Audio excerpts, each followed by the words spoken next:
Kisah Bayu Gendeng menghabisi Nyai Banowati. Seorang kakek tua terlihat duduk bersila di sebuah ruangan yang gelap. Matanya terpejam dan mulutnya beberapa kali bergumam merapal mantra. Nampak pula bara api yang terlihat menyala kemerahan dari kemenyan yang ia bakar di sebuah tembikar kecil yang berada di hadapannya. Asap kemenyan itu mengepul, memenuhi ruangan dengan bau wangi yang sangat menyengat. Rapalan mantranya terhenti saat ia merasakan kehadiran sesosok makhluk yang memang sedari tadi ia undang. Seketika, suasana di dalam ruangannya menjadi lebih mencekam sebagai pertanda kedatangan sosok makhluk gaib tersebut. Tak lama berselang, terdengarlah suara tawa wanita yang melengking memenuhi ruangan kecil tersebut. Namun, si kakek tua itu nampak tak peduli. Ia masih duduk bersila dengan tenangnya sambil memejamkan mata. Kini tampaklah sebuah kabut hitam yang mengepul dan dengan cepat memenuhi ruangan tersebut. Lalu samar-samar, saat kabut itu mulai memudar, tampak sesosok wanita bertubuh ular yang sangat mengerikan telah berada di hadapan kakek tua itu. Wanita bertubuh ular itu menggeliat, memamerkan sisiknya yang berwarna hijau tua ke hadapan si kakek yang masih bersila di ruangan itu. Lagi-lagi, si kakek masih tampak tenang dan seolah tak peduli dengan kehadiran siluman ular yang ada di hadapannya. "Parwoto, kenapa kau memanggilku?" "Hah?" Ucap wanita bertubuh ular kepada kakek tua yang berada di hadapannya. Mendengar ucapan siluman ular itu, perlahan Ki Parwoto membuka mata, lalu ia menatap siluman ular yang berada di hadapannya dengan tenang tanpa rasa takut sedikit pun. "Banowati, mohon maaf jika undanganku sedikit mengganggumu. Sebenarnya aku hanya ingin membicarakan perihal Jarot, anak muda yang akhir-akhir ini berada dalam pengaruhmu." Ki Parwoto berucap dengan sangat hati-hati, seolah dia tak ingin memancing kemarahan Nyai Banowati. "Apa yang ingin kau bicarakan? Dia adalah pengikutku yang setia, dan kini dia telah tumbuh menjadi seorang pemuda yang sangat sakti. Dia juga telah banyak membantuku untuk mendapatkan mangsa, sehingga aku menjadi jauh lebih kuat." Balas Nyai Banowati sambil tertawa mengerikan. "Mohon maaf, tapi aku berharap agar engkau melepaskan anak itu. Dia itu adalah seorang anak yang baik dan sangat berbakti pada ibunya. Tapi kini, setelah ia berada di bawah pengaruhmu, dia menjelma menjadi seorang pemuda yang sangat bengis. Semua ini harus segera diakhiri. Aku tak ingin korban terus berjatuhan. Kau harus berhenti, Banowati," ucap Ki Parwoto tegas. Ucapan Ki Parwoto membuat siluman ular itu meradang dan kini ia tampak sangat marah, terlihat dari kedua matanya yang memerah tajam menatap Ki Parwoto. "Hei dukun sialan, kau tahu saya ikut campur dengan urusanku. Selama ini aku tidak pernah mengusikmu, jadi kau tidak usah coba-coba mengusikku. Dan asal kau tahu Parwoto, anak itu tak akan pernah aku lepaskan. Dia akan aku jadikan sebagai pemuda yang paling sakti di muka bumi ini, dan dia akan tetap menjadi abdiku yang setia." "Kau tahu Parwoto, aku hanya butuh beberapa darah manusia lagi dan aku akan bisa sepenuhnya mengendalikan kekuatan batu merah darah itu menjadi sebuah kekuatan yang luar biasa, sehingga tak akan ada satupun yang bisa mengalahkanku. Dan aku bisa membalas dendamku kepada para warga Ringin Wetan sialan itu. Jadi kau tidak usah menggangguku. Kalau bukan karena jasa kakekmu yang dulu pernah memberikan batu merah darah itu padaku, mungkin saat ini kau sudah kuhabisi, dukun sialan," bentak Nyai Banowati kepada Ki Parwoto. Ki Parwoto tampak terdiam. Ia menghela nafas dalam, tak menyangka bahwa siluman ular itu masih menyimpan dendam terhadap para warga desa Ringin Wetan. Banowati, untuk apa kau membalaskan dendam? Para warga Ringin Wetan saat ini tak ada kaitannya dengan masalahmu di masa lalu. Apakah adil jika para manusia yang tak tahu apa-apa itu harus menanggung dosa dari leluhurnya? Dan apakah kau tak ingat perjanjianmu dengan kakekku? Apakah kau ingin melanggar semua perjanjian itu? Balas Ki Parwoto sambil menatap wajah siluman ular tersebut. Mendengar ucapan dari Ki Parwoto, siluman ular itu semakin marah. Ia menggeliat dan mendekatkan wajahnya ke hadapan wajah Ki Parwoto. Lalu ia berteriak dengan membuka mulutnya lebar-lebar. Tampak matanya memerah dengan wajah yang dipenuhi urat yang menonjol dan juga taring yang mencuat dari mulutnya. Berani-beraninya kau berkata seperti itu, dukun sialan. Aku tak akan sungkan lagi menghabisi nyawamu kalau kau berani mengungkit-ungkit perjanjianku dengan kakekmu. Ancam Nyai Banowati dengan menampakkan wajah mengerikan. Ki Parwoto masih cukup tenang menghadapi kemarahan siluman ular itu. Kini wajah siluman itu sudah sangat dekat dengan wajahnya. Kakek tua itu bisa dengan jelas melihat wajah Nyai Banowati yang penuh kemarahan. Matanya memerah, taring-taring tajam juga tampak muncul dari sela bibirnya, seolah siluman itu ingin menggigit Ki Parwoto. Beberapa saat keduanya saling beradu pandang. Namun tak lama kemudian siluman ular itu beringsut mundur dengan tatapan mata yang terus menatap tajam ke arah Ki Parwoto. Aku peringatkan sekali lagi padamu, Parwoto. Kau tak usah ikut campur urusanku. Kau juga tak usah mengungkit-ungkit perjanjianku dengan kakekmu. Dan yang harus kau tahu, Jarot adalah abdiku yang setia dan orang yang akan membantuku membalas dendam. Dia juga akan aku jadikan pemuda terkuat di alam ini. Jadi dia tak akan pernah aku lepaskan. Dan jika kau berani mengusikku, maka aku tak akan segan-segan menghabisimu. Kau dengar, Parwoto? Bentak siluman ular itu. Lalu tak lama kemudian ia berubah menjadi kepulan asap dan perlahan menghilang dari hadapan Ki Parwoto. Ki Parwoto hanya tertegun saat melihat siluman itu menghilang. Tatapan matanya nanar dan terlihat jika ia sangat menyesali perbuatannya yang tanpa sengaja mempertemukan Jarot dengan Nyai Banowati sehingga menimbulkan malapetaka yang begitu besar.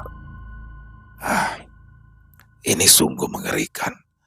Aku harus bisa menghentikan keganasan Banowati sebelum dia mendapatkan kesaktian yang luar biasa dari batu merah darah. Gumam Ki Parwoto sambil mengelus-ngelus jenggotnya. Di tempat lain, Bayu dengan susah payah membawa Bondet yang terkena racun ke kampung. Dia berharap para warga dapat memberikan bantuan untuk Bondet yang saat ini sedang dalam kondisi kritis. Bayu juga telah menyerahkan gadis kecil yang tadi ia selamatkan kepada Wiji, sehingga membuat Wiji dan istrinya menangis haru saat mendapati anak gadisnya kembali dengan selamat. Bayu langsung membaringkan Bondet di teras rumah Wiji. Seketika Wiji dan para warga yang berada di tempat itu langsung mengerumuni Bondet yang kini terlihat menggigil dengan luka di lengannya yang sudah tampak membiru. "Well adalah, itu temanmu kenapa, Mas?" tanya Wiji dengan wajah khawatir. "Dia sudah terkena racun dari belati yang ditikamkan ke lengannya, Pak De." "Masuk. Bangsat, ini perbuatan bocah penjual larang yang kutemui tadi siang di warung Bulampir. Sialan," gerutu Bayu dengan wajah kesal dan panik. "Bocah penjual larang? Wah, bocah yang jualan arang keliling ya? Ya, saya kenal. Namanya Jarot. Dia pasti Jarot anaknya Bu Sainem. Karena ndak ada bocah lain yang jualan arang keliling selain Jarot. Tapi mana mungkin bocah lemah dan cengeng kayak Jarot bisa berbuat seperti itu, Mas?" balas Wiji kebingungan. Para warga pun juga sedikit tak percaya kalau Jarot bisa berbuat sejahat itu karena yang mereka kenal selama ini Jarot adalah pemuda lemah dan juga pendiam. "Loh bener loh, Pak. Yang nyerang si Bondet ini adalah bocah penjual arang keliling itu. Karena kan aku juga masih sangat ingat sama wajahnya. Meskipun terlihat polos dan lemah, tapi bocah itu sangat berbahaya, Pak De. Aku bisa melihat dari mata batinku bahwa dia itu bukanlah bocah sembarangan. Kemungkinan dia itu telah bersekutu dengan siluman ular dengan tujuan menculik para warga untuk dijadikan mangsa siluman itu. Kalian semua harus berhati-hati dengannya, ucap Bayu lagi dengan nada yang sangat serius. Sontak, ucapan Bayu membuat para warga terdiam dan bergidik ngeri karena memang akhir-akhir ini banyak sekali para warga yang menghilang secara misterius. Oh iya ya, sepertinya memang benar begitu. Karena itu aku juga pernah tanpa sengaja itu melihat seekor ular yang ukurannya tidak lazim berada di teras rumahnya Bu Sainem. Nah, ditambah juga akhir-akhir ini Jarot sama ibunya itu semakin tertutup, tampak misterius, ucap salah satu warga yang langsung disambut kasakusuk warga lainnya. Namun, Bayu tak peduli dengan kasakusuk warga, ia lebih fokus kepada Bondet yang saat ini tampak menggigil dan mulai kehilangan kesadaran. Bangun, Det. Jo turu. Kamu itu orang kuat yang punya kekuatan iblis sakti. Masa kena pisau kecil aja modar, Cuk. Lemah kamu. Det, bangun, Det. Bangun. Ingat, kamu itu belum nikah, Det. Jangan mati dulu. Nikah dulu, baru mati ya, Cuk. Teriak Bayu sambil menggoyang-goyang tubuh Bondet. Tak lama kemudian, sebuah telapak tangan tebal melayang dan langsung menampar pipi Bayu dengan sangat keras. Dasar goblok, temanmu itu terkena racun yang sangat mematikan. Kamu goyang-goyang sampai kiamat juga ndak bakalan bangun. Tolol, mending kamu ikhlaskan dia, karena dia sudah pasti akan modar, ucap Bulangkir dengan tegas sambil berkacak pinggang di hadapan Bayu. Dasar malampir, kalau ngomong jangan sembarangan ya. Orang mungkin Bondet mati dengan mudah. Tenang aja, dia pasti sembuh. Dia cuma butuh istirahat aja. Lah bocah gemblung, kamu itu teman yang gak guna. Dia itu terkena racun. Harusnya kamu buru-buru kasih pertolongan, bukan malah plonga-plongo koyok sapi ompong. Semakin lama kamu buang waktu, maka semakin besar peluang temanmu itu untuk modar. Kalau ndak percaya, tunggu aja. Pasti sebentar lagi dia juga modar. Gini-gini aku juga mantan perawat, Cok. Jadi aku tahu tanda-tanda orang yang sebentar lagi akan modar. Kamu itu harusnya cepat-cepat beri dia pertolongan pertama untuk mencegah racunnya menyebar. Tolol, bentak Bulangkir. Kemudian Bulangkir yang terlihat gregetan dan tak sabar langsung mendorong tubuh Bayu untuk minggir agar ia bisa dengan jelas melihat luka di tubuh Bondet. Minggir kamu, Cok. Kamu itu temen gak guna. Biar aku lihat kondisinya, ucap Bulangkir. Lalu ia terlihat berjongkok di depan Bondet dan memeriksa tubuh Bondet dengan seksama.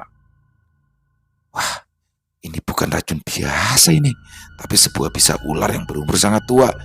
Wiji, ambilkan aku garam dan air mendidih. Cepet, teriak Bulangkir dengan keras. Wiji yang mendengar perintah dari Bulangkir segera berlari ke arah dapur dan kembali lagi dengan seplastik garam dan sepanci air panas yang masih mengepulkan asap. Ini Bu, garam sama air panasnya, ucap Wiji sambil tergopoh memberikan sepanci kecil air panas. Tanpa banyak kata, Bulangkir segera menekan luka di lengan Bondet hingga mengeluarkan darah kehitaman. Lalu luka itu disirami dengan air panas yang telah dicampur dengan garam. Seketika asap mengepul di atas luka di lengan Bondet. Bondet yang sebelumnya pingsan seketika meringis kesakitan menahan rasa panas dari air mendidih yang disiramkan oleh Bulangkir. Malampir, kamu itu mau bunuh temanku ya? Jangan ngawur dong, mentang-mentang kamu pedagang kopi, main siram air panas saja, ucap Bayu kesal. Kamu itu budek ya? Aku itu mantan perawat. Kamu itu ndak tahu apa-apa. Ndak usah banyak cangkem. Pasang kupingmu baik-baik. Racun ular itu menyebar melalui aliran darah. Jadi fungsi menyiram air panas campur garam itu bisa mematikan sel dan juga jaringan yang terkena racun. Sehingga untuk sementara racun itu tidak nyebar. Jadi bisa menghambat racun untuk menyebar menuju jantung. Kalau sampai racun itu sampai ke jantung temanmu, maka dia pasti modar. Paham gak kamu, Cok? Balas Bulangkir dengan tegas. Bayu pun hanya terdiam sambil garuk-garuk kepala karena dia tak mengerti dengan penjelasan dari Bulangkir. Tuh lihat, lukanya mulai memerah dan sudah tidak membiru seperti tadi. Pertanda jika racunnya tidak lagi nyebar. Tapi sepertinya racun ini berbeda ya dengan racun ular kebanyakan. Mungkin ada mantra atau hal gaib lainnya yang masuk ke dalam tubuh temanmu ini. Kalau saranku, mending kamu bawa temanmu ini ke Ki Parwoto. Siapa tahu dia bisa menyembuhkan. Ucap Bulangkir memberikan saran. Oh, iya Mas Bayu, benar kata Bulangkir. Ayo kita bawa Mas Bondet pergi ke Parwoto. Beliau itu terkenal sebagai dukun sakti loh. Siapa tahu beliau bisa menyembuhkan Mas Bondet. Ayo, mari saya antar ke rumah Ki Parwoto Mas. Tambah Wiji menawarkan bantuan. Wes lah Pade, saya akan ikuti saran kalian semua, balas Bayu. Lalu ia bersegera menggendong Bondet di punggungnya. Tak lupa Bayu juga menyuruh Eyang Hanggareksa untuk berjaga di kampung itu. Bayu khawatir akan adanya serangan mendadak dari siluman ular.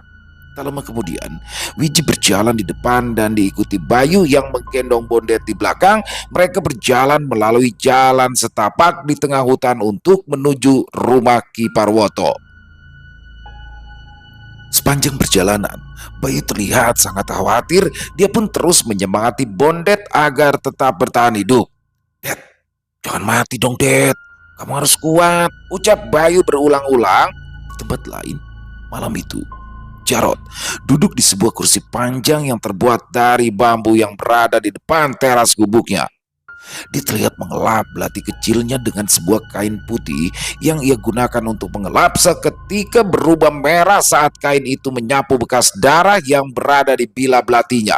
Wajahnya tampak datar dan sesekali dia terlihat melamun, seolah ada sesuatu hal besar yang mengganggu pikirannya. Tak lama kemudian, terdengarlah sesuatu yang merayap perlahan dan mendekat ke arahnya. Tak berselang lama, seekor ular besar kini telah berada di bawah kakinya. Lalu dengan cepat, ular itu mengangkat kepala hingga setengah badannya menghadap ke arah wajah Jarot. "Jarot, ini aku, Nyai Banowati," ucap ular itu yang tiba berbicara di hadapan Jarot. "Nyai, ini Anda. Sendikondau, Nyai. Saya siap mendengar kata-kata Anda," balas Jarot dengan sedikit terkejut. "Bagus, Le. Aku ingin memberitahumu bahwa hanya butuh 5 orang lagi untuk aku mangsa, maka aku akan menjadi makhluk terkuat di alam ini. Aku harap malam ini kau dapat membantuku untuk mewujudkan hal itu, Le. Dan setelah aku menjadi makhluk terkuat, maka kamu juga akan menjadi pemuda terkuat di alam ini." "Ya, iya Nyai. Saya siap membantu Anda. Tapi apa? Kau mulai ragu? Hah?" Saut Nyai Banowati dengan cepat. Tidak, tidak Nyai. Saya sama sekali tidak pernah ragu menjalankan perintah Anda. Namun saya hanya ingin bertanya, Kenapa ibu saya sekarang menjadi sangat aneh, Nyai? Dia memang sudah sembuh dari sakitnya, tapi ia tak bersikap layaknya manusia normal. Dia juga telah banyak memakan daging manusia. Tapi kenapa dia tak sembuh seperti sedia kala? Malah ibu saya seolah mirip dengan siluman ular. Tanya Jarot dengan perlahan, seolah dia khawatir Nyai Banowati akan marah. "Jadi itu masalahmu, Le? Aku mengerti. Tenang saja. Nanti setelah aku menjadi makhluk terkuat di alam ini, maka aku pasti akan mudah mengembalikan ibumu seperti sedia kala. Memang saat ini kekuatanku belum sempurna untuk dapat menyembuhkan ibumu. Jadi ketika nanti aku telah mencapai kesempurnaan, aku akan dengan mudah menyembuhkan ibumu, Jarot," jawab Nyai Banowati beralasan. "Baiklah Nyai, baik. Dengan senang hati, aku akan menjalankan perintah Anda. Dan aku berjanji akan membantu Anda menjadi makhluk terkuat di alam ini," ucap Jarot sambil menundukkan kepala di depan ular jelmaan Nyai Banowati. Di tempat lain, Bayu, Bondet, dan Wiji telah sampai di kediaman Ki Parwoto. Mereka disambut dengan ramah oleh kakek tua itu. Bundit segera dibaringkan di atas lantai rumah Kiparwoto. Kiparwoto menatap sekilas wajah Bondet dan ia pun langsung tahu dengan apa yang sudah dialami oleh Bondet. Ini racun dari Banowati. Ini sangat berbahaya, Le. Untung saja laju penyebaran racunnya melambat karena air panas yang disiramkan ke lukanya, ucap Kiparwoto yang juga nampak panik. Duh, apa dia bisa sembuh ya, Mbak? Tanya Bayu. Aku akan berusaha menyembuhkan dia, Le. Mudah-mudahan aku mampu, jawab Kiparwoto sambil menatap wajah Bayu dengan tatapan penuh keyakinan. Malam itu, setelah menerima perintah dari Banowati, Jarot pun langsung bergegas menuju desa Ringin Wetan untuk menculik beberapa warga sebagai mangsa Nyai Banowati. Suasana desa kala itu begitu sepi. Semua orang memilih berada di dalam rumah setelah kejadian penculikan anak Wiji. Mereka semua takut anak mereka akan menjadi korban selanjutnya. Eyang Hanggareksa yang saat itu diperintahkan Bayu untuk berjaga di desa Ringin Wetan merasakan kehadiran Jarot yang kembali datang ke desa. Eyang Hanggareksa terlihat berdiri di atas sebuah ranting pohon dengan tatapan mata tajam mengawasi sekitar. Tak lama kemudian, kakek tua itu melihat Jarot yang berkelebat cepat masuk ke kampung Ringin Wetan, namun Eyang Hanggareksa tak langsung bertindak. Ia tampak berpikir sebuah rencana untuk menyerang kelompok Jarot. Bocah sialan itu pasti mengincar warga untuk dijadikan mangsa. Baik, aku akan mengikuti permainannya, gumam Eyang Hanggareksa. Eyang Hanggareksa terus mengamati gerak-gerik dari Jarot. Tak lama kemudian, Jarot terlihat berdiri di depan sebuah rumah. Matanya sekilas mengamati rumah yang berada di hadapannya. Lalu, dengan tenang, Jarot mulai memasuki rumah itu dan tak lama kemudian, ia keluar lagi dengan memanggul seorang anak laki-laki yang terlihat tak sadarkan diri. Melihat hal itu, Eyang Hanggareksa tersenyum kecil. Kini saatnya aku beraksi, gumam Eyang Hanggareksa. Lalu ia pun langsung melesat dan masuk ke dalam tubuh anak laki-laki yang tengah dipanggul oleh Jarot. Jarot yang terlihat terburu-buru tak menyadari bahwasanya Eyang Hanggareksa telah masuk ke dalam tubuh si anak yang sedang ia bawa. Kemudian Jarot melesat dengan cepat dan menghilang di kegelapan hutan. Modir kamu, Le. Setelah aku tahu tempat persembunyianmu, kamu pasti akan aku habisi beserta iblis junjunganmu itu, gumam Eyang Hanggareksa dalam hati. Namun, di luar perkiraan dari Eyang Hanggareksa, ternyata rencananya telah terendus oleh Nyai Banowati. Siluman ular itu jauh lebih cerdas dari perkiraan Eyang Hanggareksa. Ternyata siluman ular itu sedari tadi telah berada di dekat pemukiman warga.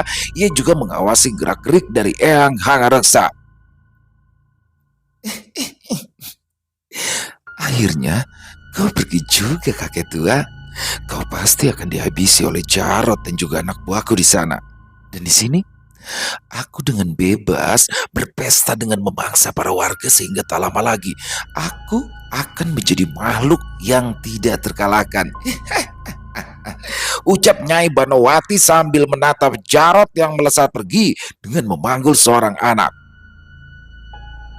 Nyai Banowati terlihat sangat girang dan ia pun langsung bersiap untuk menyerang para warga. Terlihat pula air liur mulai menetes deras dari mulutnya, pertanda ia sudah tak sabar untuk memangsa para warga. Jarot yang telah sampai di kediamannya pun bersegera membawa anak itu ke dalam rumah untuk menjadi santapan bagi ibunya. Jarot sedikit kaget saat ia melihat anak yang dibawanya kini telah tersadar dan terlihat sangat tenang ketika berhadapan dengan ular besar yang berada di kamar ibunya. Anak laki-laki itu berdiri sambil bersedekap dan tak terlihat ketakutan meskipun seekor ular besar mendekatinya dan mulai melilit tubuhnya. Kini perlahan-lahan ular besar itu mulai melilit tubuh anak itu dan hanya menyisakan bagian kepalanya yang masih terbebas dari lilitan. Aneh, kenapa bocah itu begitu tenang? Biasanya orang-orang yang aku culik selalu saja ketakutan, bahkan sampai terkencing-kencing saat tubuh mereka terlilit ular. Aneh, Sungguh aneh, gumam Jarod dalam hati. Lilitan ular itu semakin erat mencengkram tubuh si anak. Melihat hal itu, Bu Sainem pun segera turun dari ranjang, berjalan perlahan mendekat ke anak tersebut. Namun lagi-lagi anak yang dirasuki oleh Eyang Hangareksa itu masih sangat tenang menghadapi Bu Sainem yang tampak kelaparan dan sangat mengerikan. Bu Sainem semakin mendekat. Matanya menatap dengan tajam, lalu ia mulai membuka mulutnya lebar-lebar, memamerkan taring-taringnya yang tajam, seolah dia telah bersiap untuk meremukkan kepala anak tersebut. Wow, aku tahu ini. Wanita ini bukan Abu Jarod. Dan sepertinya dia itu salah satu makhluk yang terhubung dengan siluman ular itu. Gumam yang Hangareksa sambil menatap tajam wajah Bu Sainem yang kini tampak mengerikan.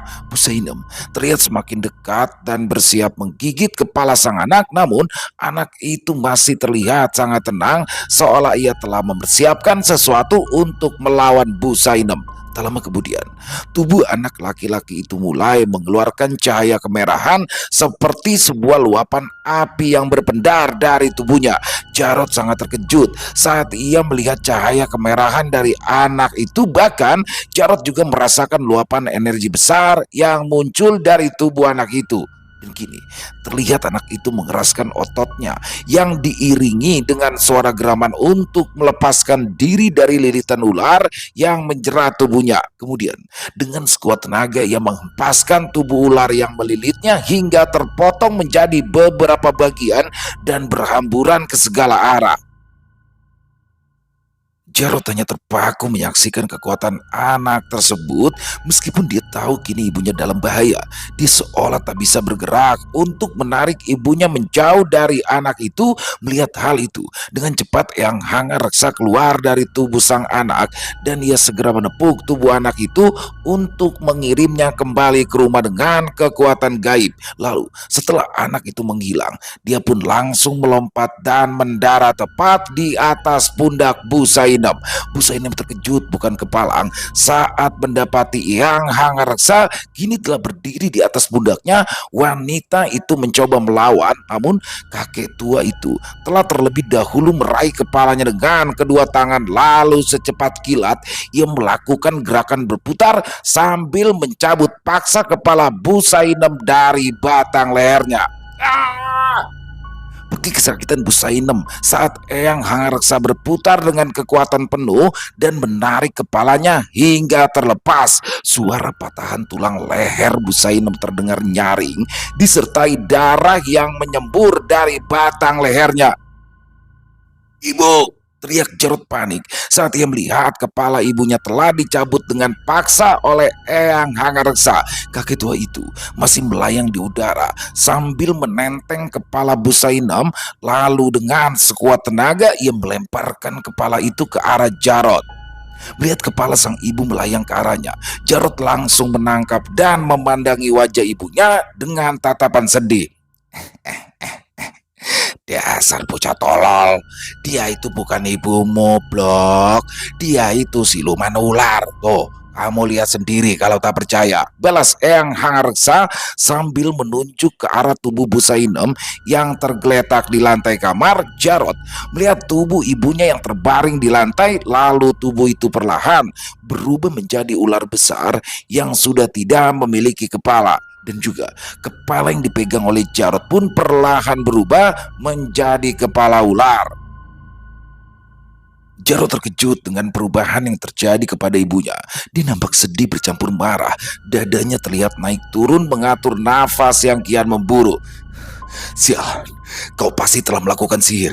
Aku akan membunuhmu, kakek sialan, teriak Jarod. Lalu ia melesat menyerang Eyang Hangareksa. Jarod menyerang kakek tua itu dengan menggunakan tenaga dalam karena dia tahu bahwa Eyang Hangareksa berbentuk sukma sehingga serangan fisik biasa tidak akan berpengaruh terhadap kakek tua itu. Menghadapi serangan cepat dan juga mematikan dari Jarod, Eyang Hangareksa masih tampak tenang dan dengan cekatan mampu menghindari setiap serangan dari Jarod. Keduanya pun bertarung dengan sengit hingga percikan-percikan cahaya bermunculan dari benturan keduanya. Tampaknya kematian ular besar yang menjelma sebagai Busainem berpengaruh terhadap Nyai Banowati. Seketika, siluman ular itu merasakan sakit yang luar biasa saat ia ingin menyerang ke pemukiman para warga. Nyai Banowati sampai berteriak keras hingga teriakannya terdengar oleh seluruh warga Ringin Wetan. Beberapa warga langsung berhamburan keluar dari rumahnya karena terganggu dengan kerasnya teriakan Nyai Banowati. Para wanita juga terlihat ketakutan dan langsung memeluk anak-anak mereka. Terlihat pula Bulangkir berjalan sambil menenteng parang besar menuju arah teriakan Nyai Banowati. Wanita setengah tua itu tampak sangat marah karena tidurnya sudah terganggu oleh suara teriakan yang sangat keras tersebut. Kini, Bulangkir dan para warga telah tiba di dekat suara teriakan itu. Seketika mereka semua terkejut saat mereka semua mendapati sesosok wanita bertubuh ular raksasa sedang menggeliat tertati menuju pemukiman warga. Wah, hewan apa kui? Ucap salah satu warga. Itu siluman goblok. Gak ada hewan yang bentuknya kayak gitu, saut Bulangkir dengan ketus. Sekarang aku tahu. Dia yang selama ini menculik para warga, termasuk anakku.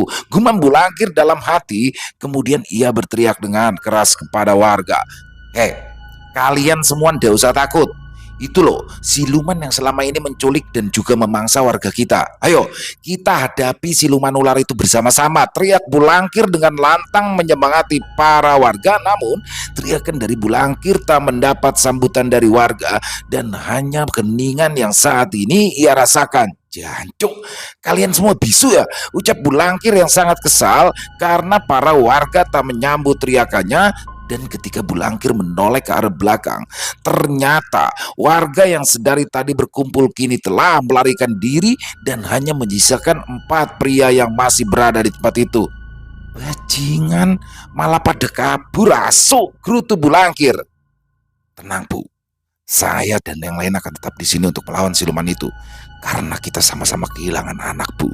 Jadi saat ini waktu yang tepat untuk kita membalaskan dendam, ucap Gunadi ayah dari Gito. Sedangkan Bulangkir sendiri adalah ibu dari Sudar, pimpinan gerombolan pemuda yang dulunya biasa menjahili Jarot.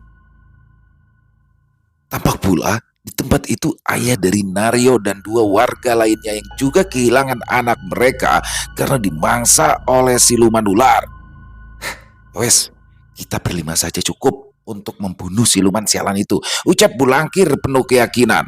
Nyai Banowati tampak mentertawakan Bulangkir yang ditinggalkan oleh para warga. Lalu siluman ular itu perlahan menggeliat dan mendekati Bulangkir dan yang lain.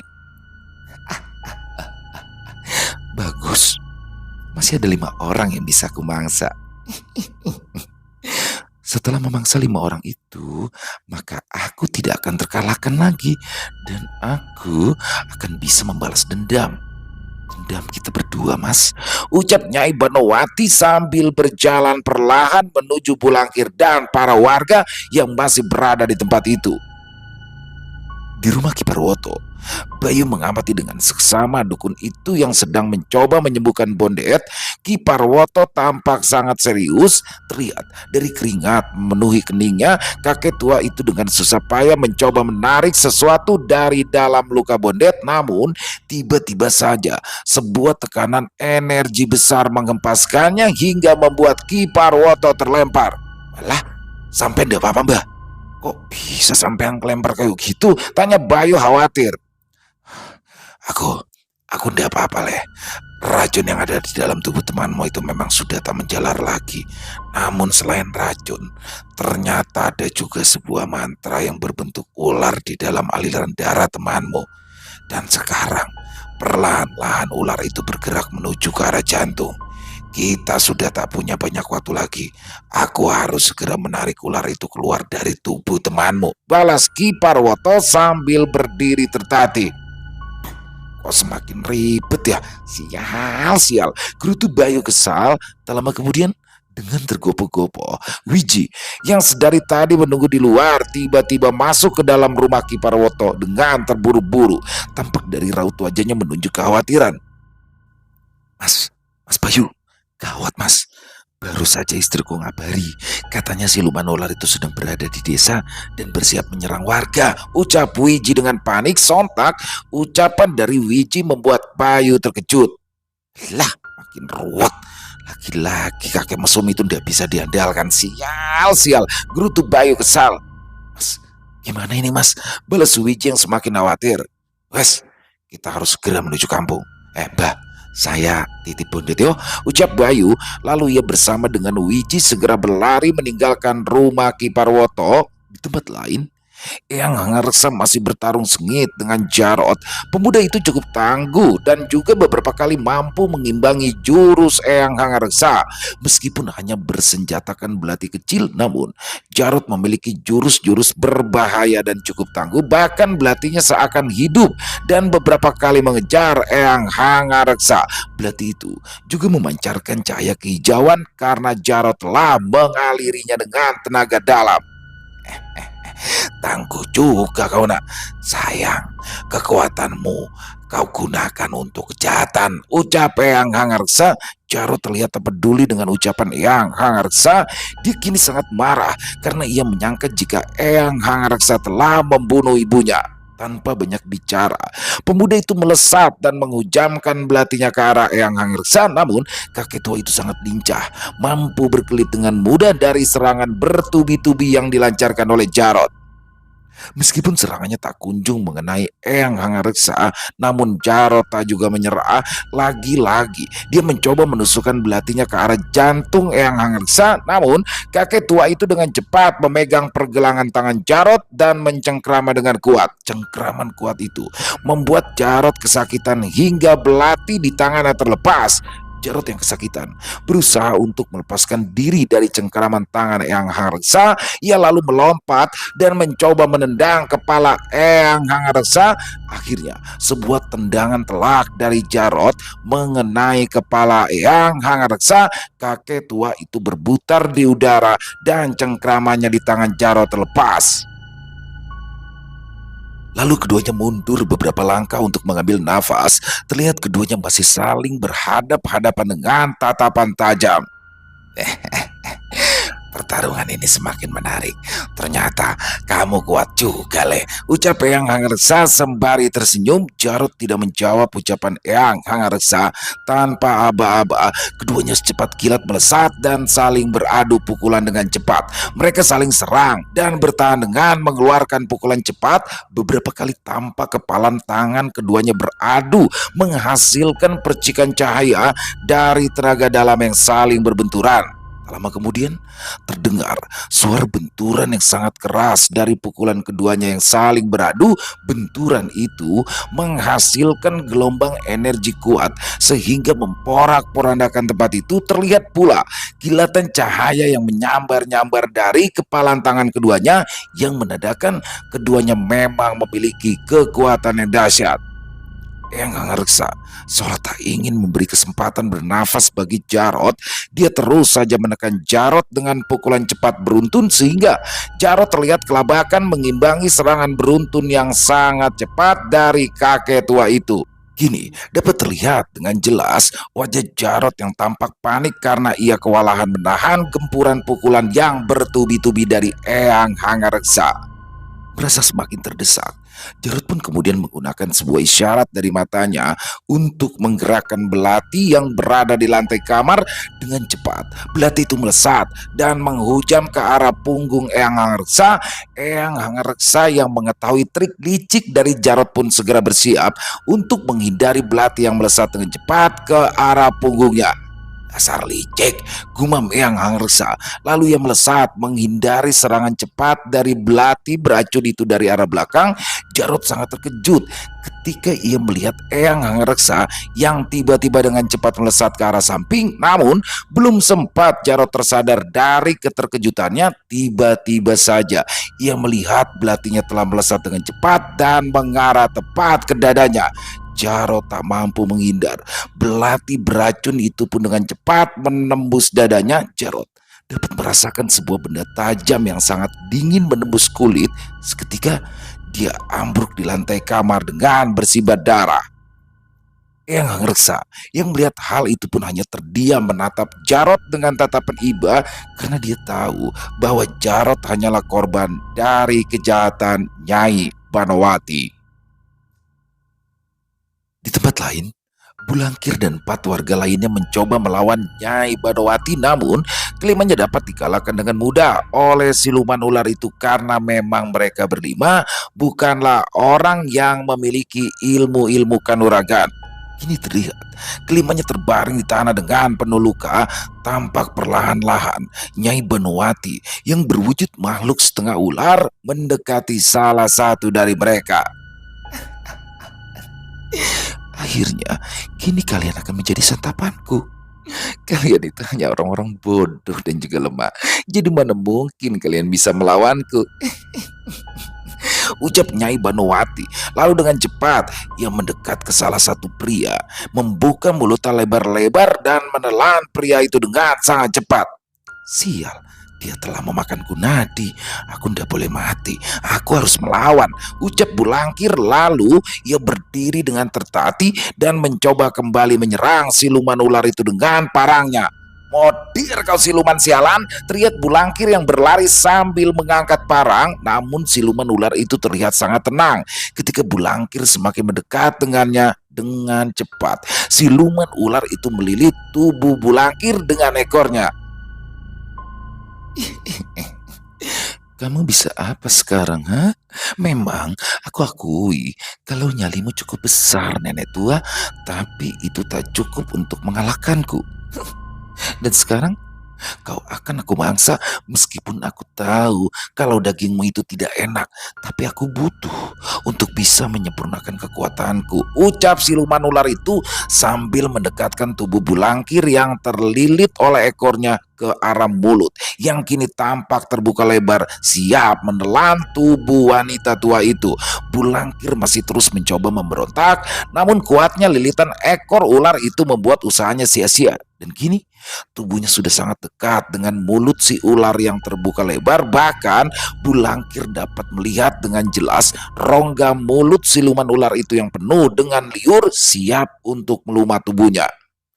Dan ketika tubuh Bulangkir sedikit lagi masuk ke dalam mulut siluman ular itu, tiba-tiba sebuah bayangan hitam berkelebat cepat dan langsung menerjang ekor ular yang melilit tubuh Bulangkir dengan sebuah serangan tajam yang membuat ekor ular itu seketika terpotong.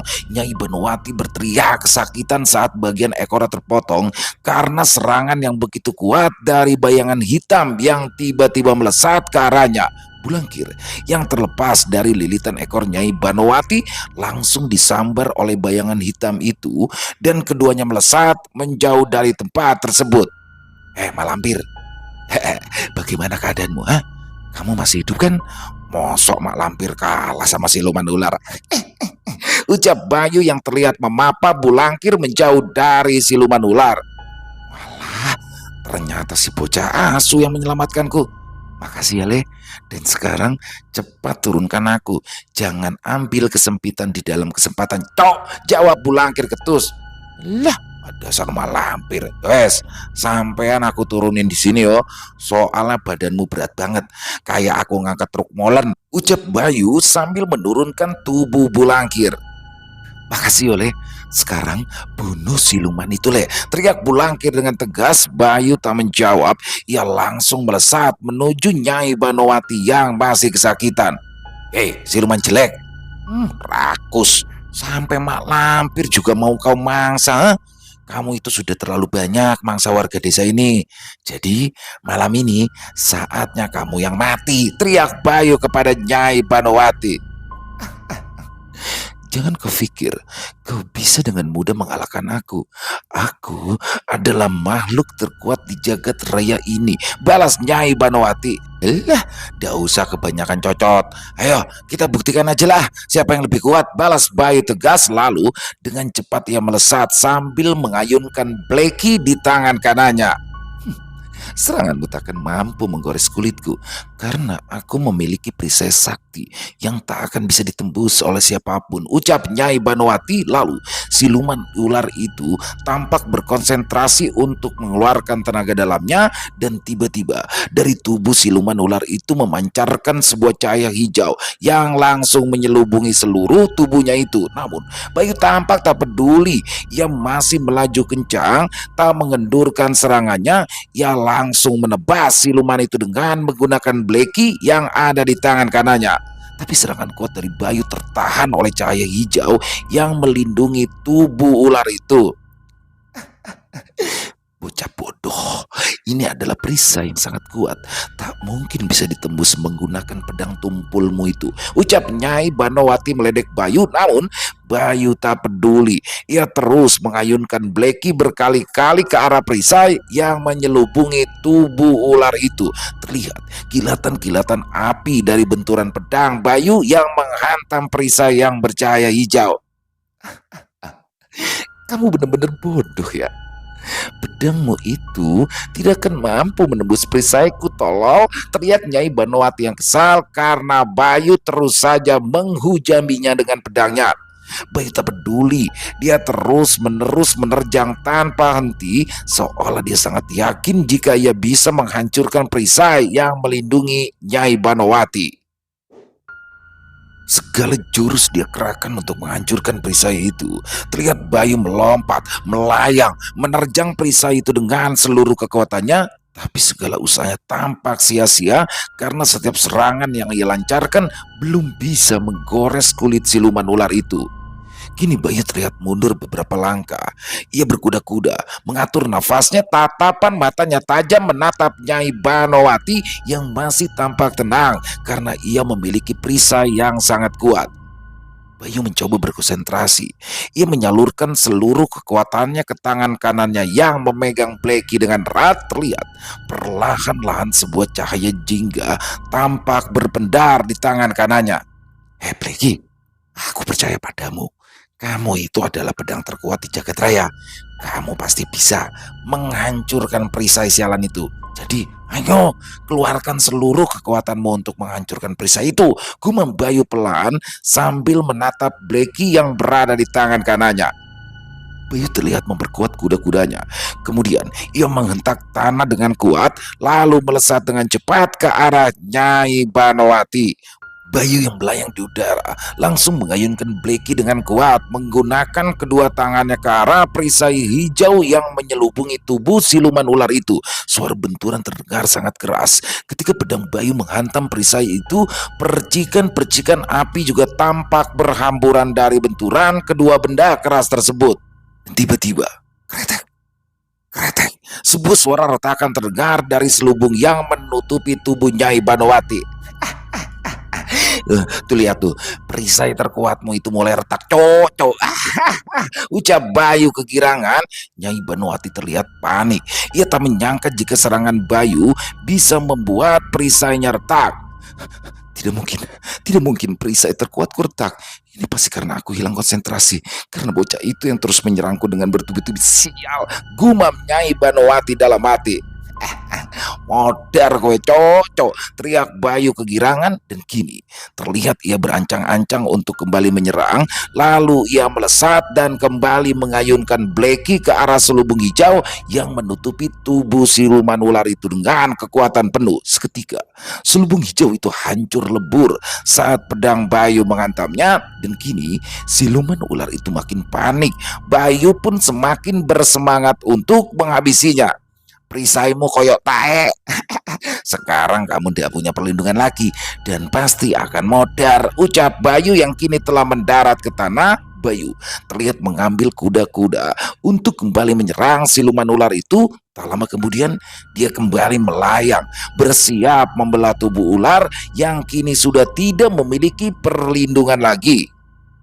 Melihat Bayu yang melayang ke arahnya, Nyai Banowati tak kehilangan akal. Ia membuka mulutnya dengan sangat lebar hingga kedua ujung bibirnya robek karena ia memaksa membuka mulutnya lebar-lebar. Mati kowe, kamulah yang terakhir menjadi mangsaku, teriak siluman ular itu. Alah, aku ndak bisa ngerem ini. Waduh, bakalan ditelan sama dia nih, sial, ucap Bayu yang masih melayang di atas mulut siluman ular itu. Kini, Bayu pun semakin dekat dengan mulut siluman ular, bahkan dia dapat melihat dengan jelas sebuah rongga mulut yang sangat besar menganga di hadapannya. Tak lama kemudian, Bayu meluncur dengan cepat masuk ke dalam mulut ular besar itu. Setelah memastikan Bayu masuk ke dalam perutnya, siluman ular itu segera menutup mulutnya rapat-rapat. Wiji, Bulangkir, dan beberapa warga yang berada di tempat itu sangat terkejut saat melihat Bayu tertelan oleh ular itu. Waduh, Mas Bayu, teriak Wiji panik sambil mengacak-acak rambutnya. Bocah goblok, teriak Bulangkir yang tampak sangat kesal. Ternyata kematianmu sangat mengenaskan, Le. Sekarang aku tinggal memangsa 3 orang lagi dan aku akan menjadi makhluk terkuat. Ucap Nyai Banowati sambil berjalan mendekati Wiji yang berdiri tak jauh dari situ. Aduh gawat, dia menuju ke sini. Ucap Wiji ketakutan, namun dia tak bisa bergerak karena kakinya terasa lemas. Di tempat lain, Ki Parwoto tampak berusaha menarik ular yang berada di dalam tubuh Bondet. Kini Bondet tampak semakin kritis, wajahnya mulai membiru, nafasnya tersengal-sengal, matanya melotot ke arah atas. Aku harus cepat, gumam Ki Parwoto. Berkali-kali Ki Parwoto mencoba menarik ular yang berada di aliran darah Bondet, bahkan dia telah mengeluarkan seluruh tenaga dalamnya namun nihil.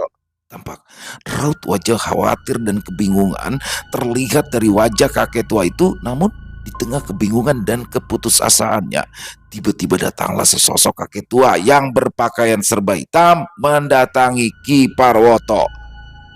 Dialah kakek tua yang seharusnya ditemui oleh Jarot untuk menyembuhkan ibunya. Bajoyo, ucap Ki Parwoto saat ia melihat kakeknya yang tiba-tiba telah berada di hadapannya.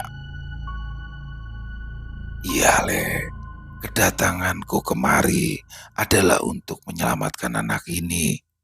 Karena di masa depan, anak ini dan temannya yang saat ini sedang bertarung melawan Banowati akan menjadi harapan para manusia untuk bisa melawan kekuatan hitam yang saat ini mulai mengancam alam kalian.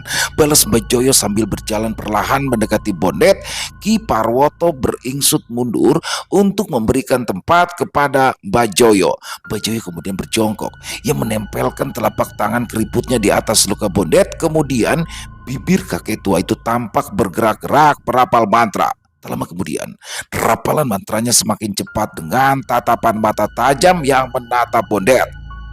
Bondet terlihat berteriak kesakitan dengan tubuh yang bergetar hebat. Lalu terlihat sesuatu benda menonjol di kulitnya dan tak lama kemudian benda itu bergerak dengan cepat di dalam kulit Bondet. Ki Parwoto tampak terkejut melihat hal itu. Ia menyadari bahwa itulah ular gaib yang bersarang di aliran darah Bondet. Bajoyo menggerakkan telapak tangannya untuk membimbing ular itu keluar dari tubuh Bondet. Bajoyo mengarahkan ular itu menuju luka yang berada di lengan Bondet. Kemudian tampak sosok ular itu bergerak di dalam kulit Bondet dan menuju ke arah luka di lengannya, dan kini terlihatlah sebuah kepala ular mengintip dari dalam luka Bondet. Menyadari hal itu, dengan cepat Bajoyo memegang kepala ular itu dengan kedua jarinya dan menariknya keluar dengan sekuat tenaga. Dengan sebuah tarikan kuat, kini seluruh bagian ular itu telah mampu dikeluarkan dari tubuh Bondet. Bajoyo langsung menggenggam ular itu dengan tangannya. Dia sejenak mengamati ular hitam yang berada di genggamannya. Ular itu masih tampak hidup dan menjulurkan lidahnya berkali-kali. Tak lama kemudian, kakek tua itu tampak berkonsentrasi dan mengucapkan sebuah mantra, dan dengan cepat sebuah api muncul dari telapak tangannya dan membakar ular itu hingga hangus. Setelah ular itu mati, Bajoyo pun tersenyum sambil menatap Ki Parwoto. Ki Parwoto membalas senyuman kakeknya dengan anggukan kepala, lalu ia mengarahkan pandangannya ke arah Bondet yang nampak mulai bernafas dengan stabil dan raut wajah yang tak lagi membiru. Syukurlah, anak ini selamat, ucap Ki Parwoto yang terlihat bernafas lega. Iyoleh, dan aku juga harus pergi untuk menyelamatkan Jarot. Aku kasihan melihat anak itu. Dia itu anak yang baik, tapi sayang. Banowati memperalatnya sehingga ia berubah menjadi sangat jahat, ucap Majoyo sambil mengelus jenggot putihnya. Iyo Mbah, terima kasih atas bantuannya dan maafkan saya yang telah berbuat sembrono hingga kekacauan ini terjadi, balas Ki Parwoto. Rapopole, semua ini sudah takdir. Dan aku juga berpesan padamu, mulai saat ini kau jangan lagi menjadi dukun yang membantu orang untuk mencari pesugihan atau perjanjian dengan dedemit.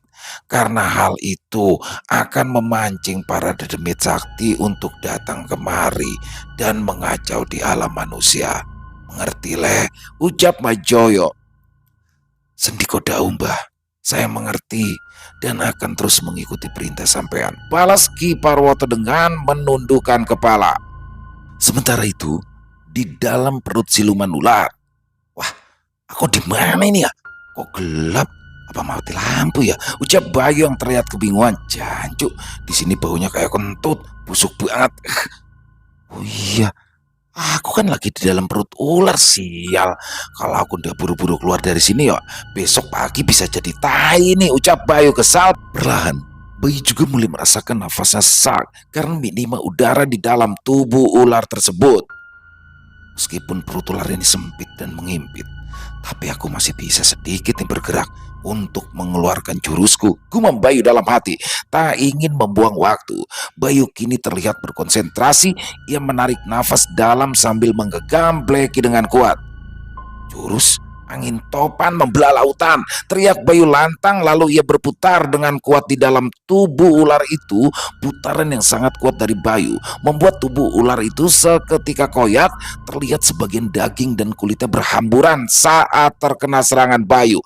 Nyai Banowati berteriak kesakitan. Kini terlihat perut siluman ular itu berlubang dengan bentuk yang tak beraturan, dan tak lama kemudian Bayu keluar dari luka menganga yang ada di perut Nyai Banowati.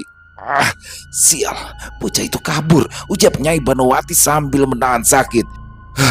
Akhirnya keluar juga, sial, perutnya bau banget, ucap Bayu yang kini telah mendarat di tanah. Terlihat perlahan-lahan luka di perut Nyai Banowati mulai pulih dan kembali seperti semula.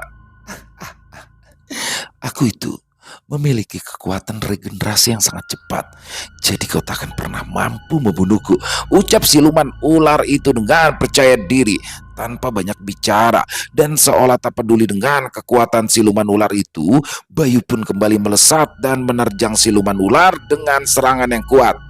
Kali ini kamu pasti mati, ucap Bayu penuh keyakinan. Namun kini Bayu tak menebas siluman itu dengan pedangnya. Dia justru mendarat tepat di atas kepala siluman ular itu, dan tampak siluman itu kebingungan saat ia mendapati Bayu yang kini telah berada di atas kepalanya. Kamu mau apa? Teriak Nyai Banowati yang kebingungan.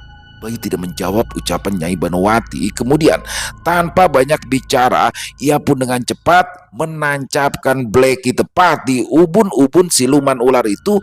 Darah tampak bermunceratan disertai teriakan kesakitan saat pedang Bayu menancap di ubun-ubun Nyai Banowati. Kemudian Bayu memegang pedangnya dengan kedua tangan, lalu ia meluncur ke bawah sambil menyayat tubuh bagian belakang ular itu dengan pedangnya.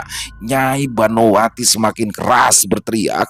Ia merasakan kesakitan akibat luka sayatan panjang dari belakang kepala hingga ekornya. Bayu kini tampak sangat buas. Dengan cepat ia kembali melompat ke arah atas dan menjambak rambut Nyai Banowati, lalu menariknya ke bawah hingga kepalanya menghantam tanah dengan keras. Melihat kepala Nyai Banowati yang saat ini terbaring di tanah, Bayu pun dengan segera menginjak kepala Nyai Banowati, lalu mengayunkan pedangnya dengan kuat ke arah lehernya. Mati! Teriak Bayu sambil mengayunkan pedangnya ke arah kepala Nyai Banowati. Siluman ular itu dapat melihat pedang Bayu yang berkilat bersiap memenggal lehernya. Sedetik kemudian, kepala siluman ular itu terpenggal, melesat terpisah dari batang leher yang seketika memuntahkan darah segar. Bayu terlihat ngos-ngosan. Setelah ia berhasil memenggal kepala ular tersebut, kini terlihat tubuh ular tanpa kepala itu meronta-ronta dan perlahan-lahan berubah menjadi asap hitam yang mengepul memenuhi tempat itu. Saat asap mulai menipis, terlihatlah sebuah batu merah menyala berada di atas tanah.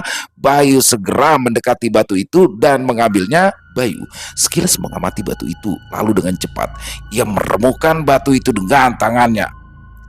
Kini tinggal 3 batu lagi, maka warga Poncol akan bebas dari kutukan, ucap Bayu pelan sambil mengusap kedua tangannya yang dipenuhi debu dari batu merah yang barusan ia hancurkan. Di rumah Jarot terlihat Eyang Hanggareksa berdiri menatap Jarot yang terbaring lemah di lantai rumahnya. Tampak matanya melotot, mulutnya mengeluarkan busa.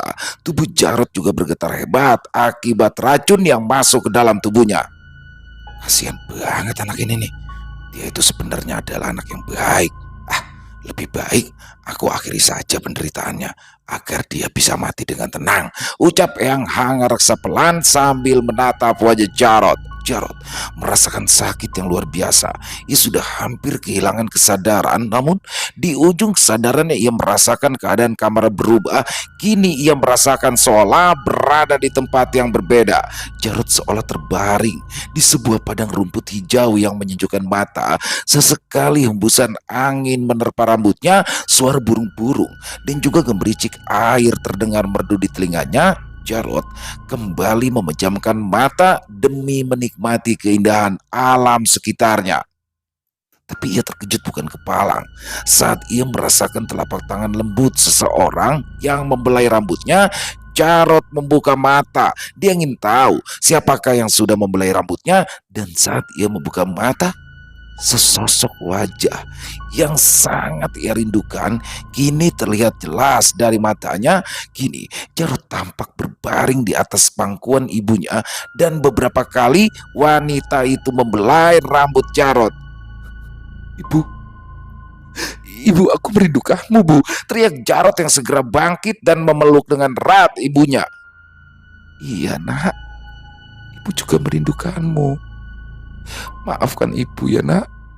Karena penyakit ibu, kamu sampai terjerumus ke dalam jeratan siluman ular itu, ucap Bu Sainem pelan sambil membelai rambut Jarot. Bukan, ini bukan salah ibu, tapi aku yang bodoh, Bu. Aku minta maaf karena aku telah menjadi orang yang jahat, balas Jarot sembari menangis terisak. Tidak apa-apa, Nak. Yang penting sekarang kamu sudah sadar dan masih ada kesempatan untuk memperbaiki diri.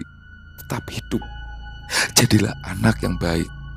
Ibu sudah tenang di alam ini dan akan selalu menantimu hingga suatu saat kita bisa berkumpul kembali.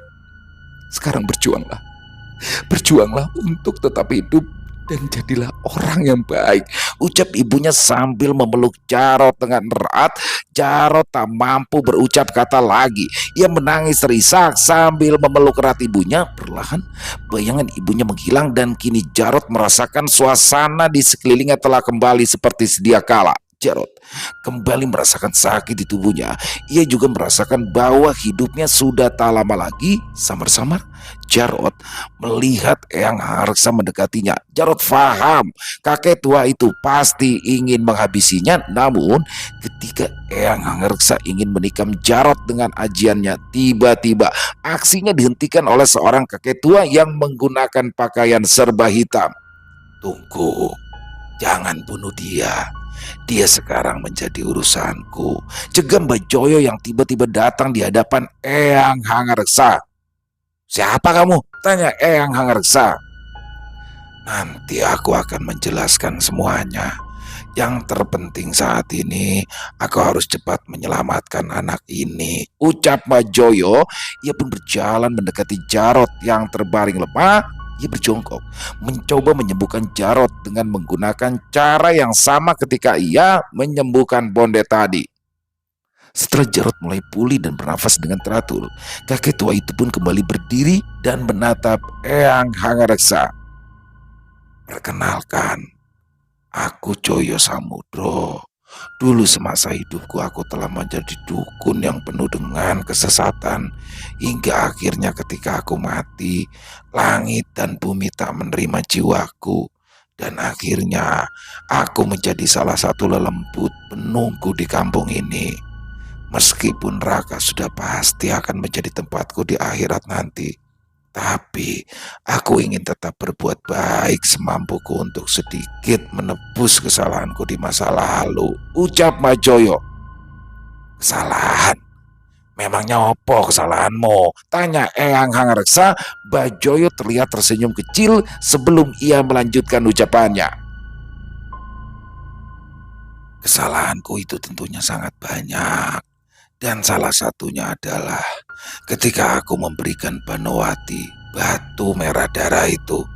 Walah, jadi kamu yang memberikannya batu kutukan itu, balas Eyang Hangreksa. Iya, akulah yang memberikan batu itu. Izinkan aku sedikit bercerita. Dulu, Banowati adalah siluman penunggu hutan yang tak jauh dari kampung Ringin Wetan. Suatu hari dia tak sengaja bertemu dengan seorang pemuda dari kampung Ringin Wetan yang sedang mencari kayu di dalam hutan.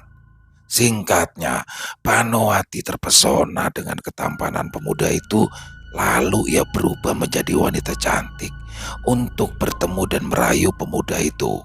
Akhirnya, keduanya saling jatuh cinta hingga akhirnya mereka menikah. Setelah beberapa lama menikah, pemuda itu pun lambat laun tahu bahwa istrinya adalah siluman. Salah satunya karena ia mendapati Banowati sedang memakan seekor ayam hidup-hidup. Namun karena cinta pemuda itu begitu besar, dia tak peduli meskipun dia tahu bahwa istrinya adalah siluman ular. Hingga suatu hari, salah seorang warga yang memiliki ilmu kanuragan mengetahui rahasia itu.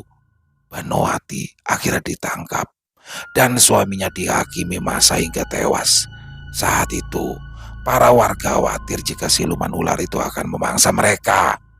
Banowati juga terluka parah karena diserang oleh warga yang memiliki ilmu kanuragan itu, lalu ia dibuang begitu saja di tengah hutan. Tanpa sengaja aku yang sedang bertapa bertemu dengan dia yang saat itu terluka parah.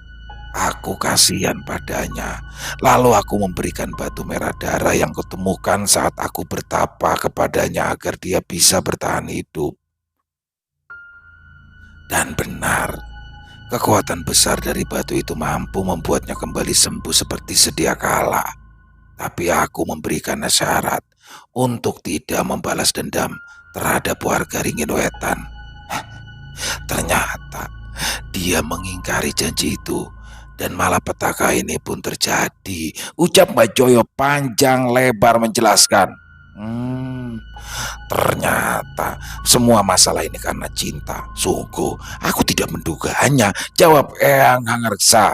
Ya, itulah yang terjadi. Namun semua ini sudah tertulis di buku takdir. Dan kita tak akan pernah bisa menghindar dari takdir. Oh iya, aku punya sedikit pesan untukmu dan kedua pemuda yang bersama denganmu. Ucap Majoyo lagi. Sanopo, ayo katakan saja. Aku siap kok mendengarkan, balas Eyang Hangreksa. Aku tahu kalian sedang mencari batu merah darah itu untuk melepaskan sebuah kutukan maut. Dan aku telah mengetahui di mana batu yang tersisa untuk kalian temukan. Apa? Benar ucapanmu itu, sahut Eyang Hangreksa yang tampak terkejut. Ya, aku tahu di mana batu itu. Tapi hal itu akan sedikit sulit untuk kalian. Karena batu itu dibawa oleh salah satu penguasa alam gaib yang bernama Ganggadara. Dia sangat kuat dan bengis. Dan untuk mendapatkannya, kalian harus masuk ke alam gaib dan harus mengalahkannya. Sehingga hal itu sungguh sangat sulit Menurutku, jawab Bajoyo. Eyang Hanggareksa tampak terdiam sejenak, lalu ia tersenyum. Terima kasih atas informasinya yo, Bajoyo. Tapi aku yakin dengan kekuatan kedua pemuda yang bersamaku saat ini, dan aku sangat yakin kalau kami dapat mengalahkan Ganggadara. Jawab Eyang Hanggareksa penuh keyakinan. Bajoyo tampak sedikit terkejut, lalu ia tersenyum kecil sambil menatap wajah Eyang Hanggareksa. Kalian sungguh orang-orang yang gila, sekaligus orang-orang yang menarik. Ucap kakek tua yang diakhiri tawa yang terdengar keras. Selesai. Wow, luar biasa kisah dari Mas Zaky Aisar dan kisah favorit kita semua ya. Kisah Bayu Gendeng. Wah, luar biasa sekali kisahnya. Oh iya, ini kita belakangnya nggak ada apa-apanya ya. Biasanya ada lukisan, ada ini. Karena kita baru pindah, jadi kita benar-benar baru selesai pindahan. Dan karena Mas Zaky kirim kisah Bayu Gendeng, langsung deh kita sikat aja.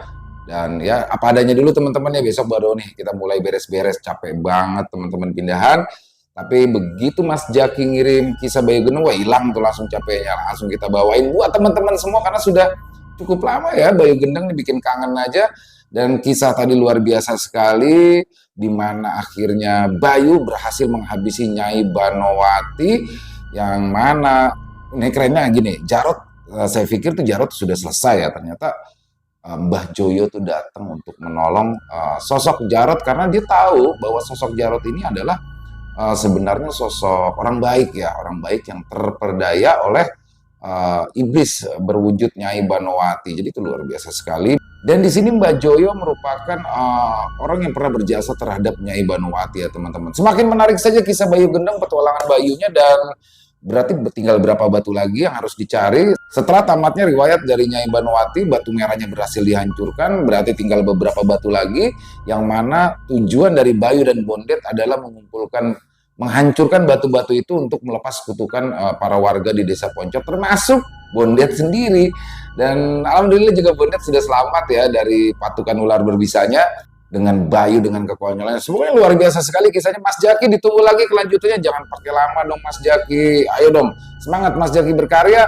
Dan semoga saja teman-teman para pecinta penikmat horor, terutama para subscriber dari channel Ilo Bercerita, terhibur ya dari kisah yang barusan, kisah Bayu Gendeng. Dan silakan buat teman-teman yang mungkin punya komentar lain, yang mungkin punya pendapat lain tentang kisah barusan, ataupun hanya sekedar saling menyapa, silakan, insya Allah kami akan membalasnya satu persatu. Buat yang suka dengan videonya bisa diklik tombol like-nya, tombol jempolnya. Buat yang belum subscribe, jangan lupa diklik tombol merah subscribe-nya agar teman-teman selalu mendapatkan notifikasi dari konten-konten yang akan kami upload selanjutnya. Untuk channel Ilo Bercerita, kami upload setiap harinya, setiap jam 9 malam waktu Indonesia bagian Barat. Dan oh ya, buat teman-teman yang mungkin punya kisah horor misteri ya, yang apabila mungkin berkenan dibawakan di channel kami, silakan bisa mengirimkannya ke nomor telepon yang ada di sini, dan bebas dalam bentuk tulisan boleh, dalam bentuk rekaman suara boleh, senyamannya teman-teman aja. Untuk yang sudah mengirimkan kisah kami ucapkan terima kasih. Dan di akhir kata saya Ilo mengucapkan permohonan maaf apabila mungkin dalam pembawaan kisahnya barusan ada kata-kata saya yang salah ataupun ada kata-kata saya mungkin yang kurang berkenan. Saya mohon dibukakan pintu maaf yang seluas-luasnya. Sampai berjumpa lagi di konten-konten kami selanjutnya yang pasti tidak kalah serunya, yang pasti tidak kalah horornya. Masih bersama saya Ilo di channel Ilo Bercerita. Salam sehat, sukses selalu untuk kita semua. Wassalamualaikum warahmatullahi wabarakatuh.